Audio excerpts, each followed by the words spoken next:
Hello, and welcome to the Rembrandt Parables podcast. I'm Tim Cooper. What would you do if you discovered a small fortune? Would you keep it a secret? Look for its rightful owner? That is the dilemma Rembrandt finds himself in next in Honestly Rembrandt. Rembrandt Rempel looked out from behind the counter of the Morton's Coffee Pub at Sandford and Cannon in Hamilton.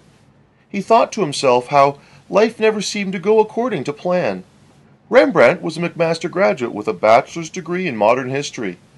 With the economy being what it was and the alarming absence of job opportunities in the field of history, he was faced with the decision of either looking for any available work or go back to school for more education. He took the only job offered to him. Now here he stood, behind the counter, serving coffee to the masses, or as he liked to put it, he was a lab tech at the caffeine pharmacy. At the drive-through window was Doreen. She has her master's degree in archaeology. For 3 years, she assisted a notable archaeologist in unearthing the mysteries of the Mayan Riviera in Mexico. When she graduated with her master's, she was replaced by another enthusiastic postgraduate student. Lacking any other immediate prospects, she also settled for a job at Morton's. She viewed it as a minor setback toward a promising career. She still had hopes that someday something would eventually open up in her field. Their supervisor was Butch. Butch barely finished high school at Sir John A. Macdonald High in downtown Hamilton. He started at Morton's right after graduation. While Rembrandt and Doreen were enriching their intellect at university, Butch was enriching his seniority at the restaurant.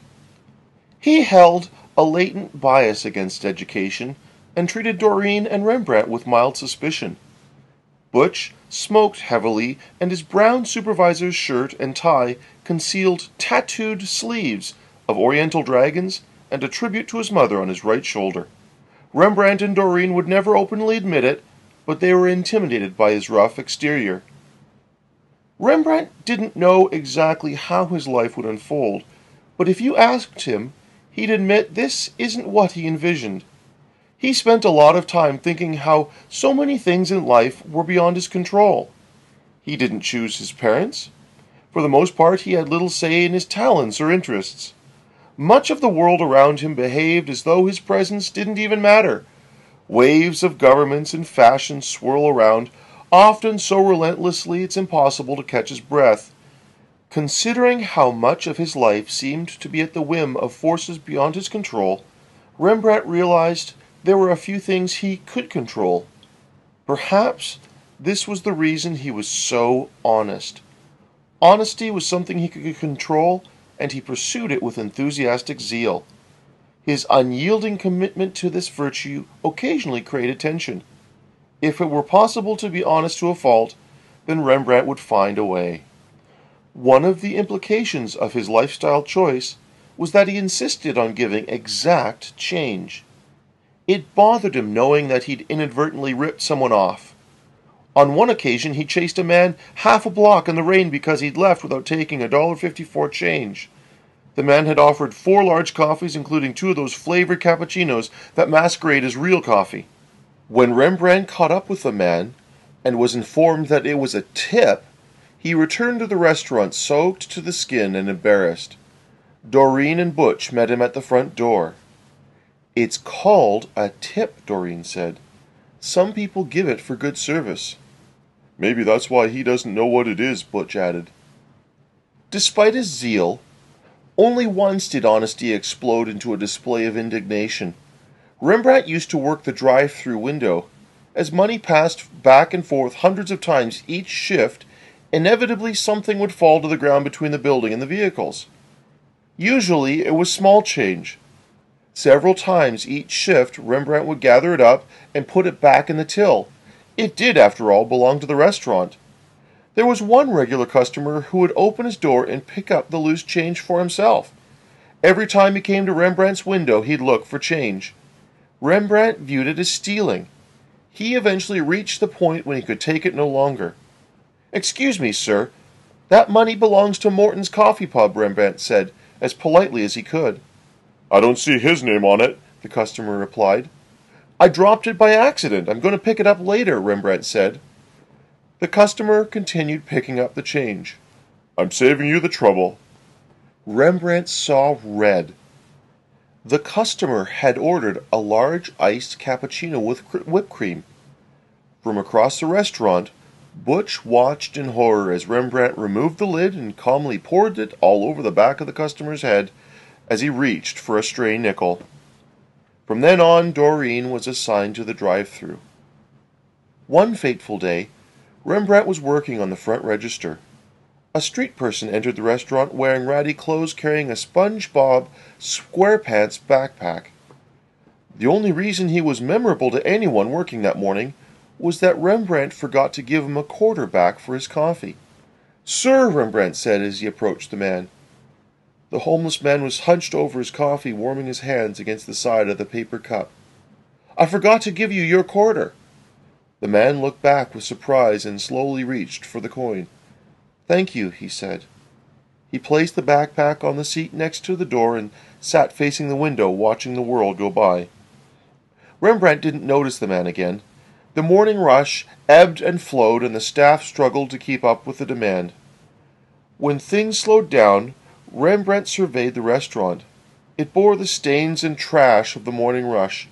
As he wiped down the table near the door, he spotted a SpongeBob SquarePants backpack resting near the floor. He picked it up and set it on the table. Inside were several large freezer bags, each containing bundles of $200 bills. The first thing Rembrandt did was close the bag and look out the window for the owner. He was nowhere to be seen. Suddenly Rembrandt thought of the bathroom. He carried the bag to the men's room and peeked under the toilet stall. The bathroom was empty. He searched through the bag, hoping to find a name or some other kind of identification. There was nothing to be found. Rembrandt wandered back into the restaurant, confused. Butch noticed the expression on his face. "What's wrong?" he asked. Rembrandt looked at Butch, wondering if he should reveal what he'd found. "Did somebody clog up the toilet again?" asked Butch. "We'll get one of the new guys to clean it up." "Maybe Herb," he said with a laugh. Rembrandt gave a deep sigh and decided to tell Butch everything. Just to be safe, he called Doreen over as well. "You need to see this," he said. Doreen and Butch reacted like two people who'd just won the lottery. Butch covered his gaping mouth and fought back tears. Doreen celebrated like she just won the Stanley Cup. "Yes!" she said. "How much?" whispered Butch. "It doesn't matter," replied Rembrandt. "It's not ours. We need to give it to the police or something." "Possession is 9/10 of the law," Butch said. "We possess it, so it's ours." Doreen's expression turned to horror. "You can't do that! We found it!" she cried. "Technically, I found it, and that doesn't make it ours," said Rembrandt. "Besides, it might be stolen or drug money or worse." "Then we should count it," Doreen said enthusiastically. Butch wasn't buying Rembrandt's logic. "Yeah, let's count it, just in case the homeless dealer wants it back." Rembrandt thought about it for a second, then agreed. They carried the bag into the office and dumped its contents onto the desk. Butch locked the door. Each of the 5 freezer bags contained $5,000 each. $25,000, Doreen said, resuming her celebration. "Yes!" "What's 25,000 3 ways?" Butch asked. They were interrupted by a knock on the door. "What's going on in there?" It was Herb. "I'm not splitting this 4 ways, Doreen warned Butch as he unlocked the office door. "Herb, someone made a mess in the men's room. I think the toilet overflowed. Go clean it up. Hurry!" Butch said through a crack in the door. He slammed it shut and relocked the door. Neither Doreen nor Butch noticed that Rembrandt had been whispering on the phone. "Yeah, that's right. SpongeBob SquarePants. 25,000. Uh-huh. Yes, I can." Both lunged toward the phone. "What are you doing?" Doreen shrieked. "Please hurry," Rembrandt said as Butch yanked the phone by its cord, sending it crashing to the floor. "You idiot!" Butch gasped. "Why?" Butch looked at them both.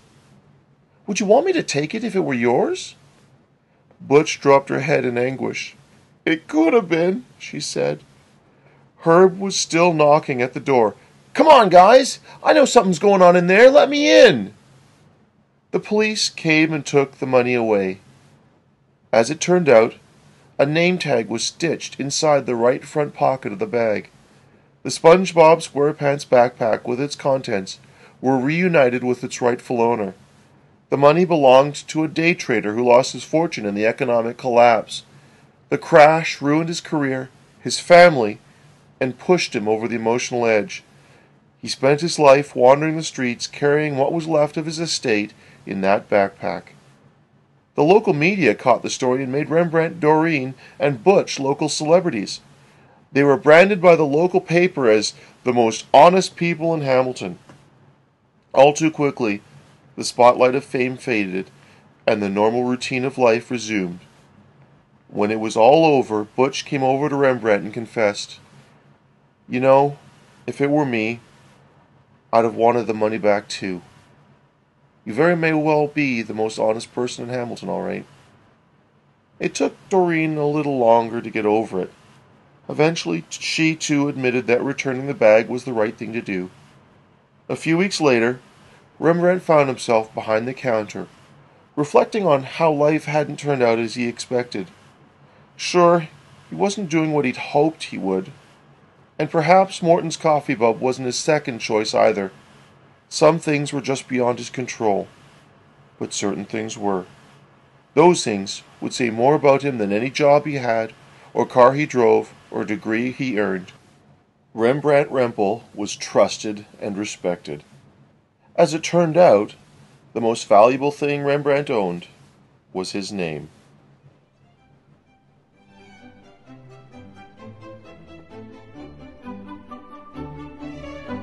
I would like to thank you for listening to this podcast.